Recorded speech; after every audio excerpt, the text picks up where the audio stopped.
Welcome to AC 24/7. I'm Aaron Dean. The mother of the teenager who killed 4 students at a Michigan high school in 2021 was found guilty on 4 counts of involuntary manslaughter. It's a groundbreaking decision that could reshape how the law determines who is responsible for a mass shooting. The Advocate Channel has the latest.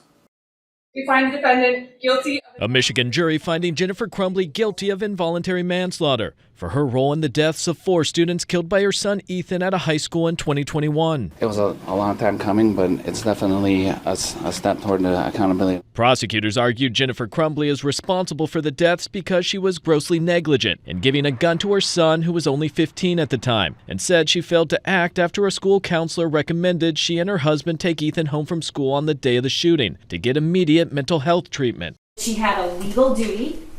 She negligently performed that legal duty. She negligently did not take steps to take care and protect the other children in that school. Her defense attorney said the blame for the shooting should fall on other people, including Crumbley's husband, for not properly securing the firearm, the school for failing to alert her about her son's behavioral issues, and Ethan himself, who pulled the trigger and was sentenced last year to life in prison without parole. I am asking that you find Jennifer Crumbley not guilty, not just for Jennifer Crumbley, but for every mother who's out there doing the best they can, who could easily be in her shoes. The jury deliberated for more than 10 hours before reaching the historic verdict. This is trailblazer of a case, and it could have repercussions in the criminal law across the country. You cannot choose to not take care of your child. You cannot choose to not nurture your child. I'm Michael Yoshida reporting. The U.S. Census Bureau announced that it decided not to move forward with a controversial change. The Bureau proposed a new set of questions that would have asked people with a disability to rate their level of difficulty with certain activities, instead of answering yes or no questions. Based on their responses, the Bureau proposed that its main estimate of disability would count only the people who report, quote, a lot of difficulty or, quote, cannot do at all, and eliminating those who respond with some difficulty.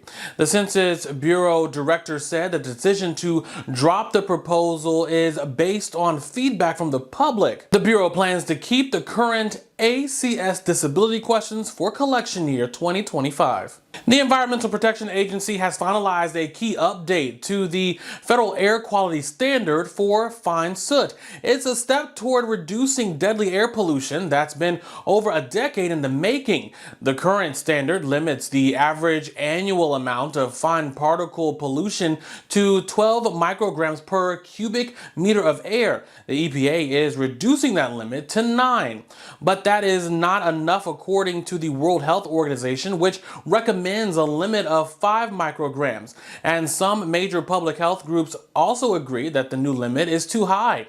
The head of the U.S. Chamber of Commerce says that threatening the soot standard threatens economic growth around the nation. 3-time Olympic gold medalist Gabby is returning to gymnastics with plans to compete later this month in Louisville, Kentucky.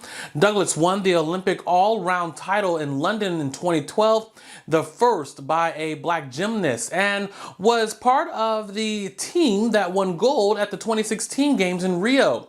She never officially retired, but the upcoming competition will be her first in almost 8 years, and the first of many if she to qualify for the Paris Summer Olympic Games. Check this out, Coca-Cola is making one of its latest specialty flavors permanent. Spiced is a new soda that blends the taste of Coke and raspberry and spice flavors. Coke's vice president of marketing said the soda was selected because it's, quote, all about being on category trend and responsive to our consumer preferences, who are craving bolder flavors. The new drink will be available in both cans and bottles in various sizes. Coca-Cola Spice goes on sale this month. Download the Advocate Channel app in your phone or smart TV and follow us on Facebook, Instagram, and TikTok for the latest updates, and subscribe on our YouTube page. There's more Advocate Channel entertainment and news coming up after the break. I'm Aaron Dean.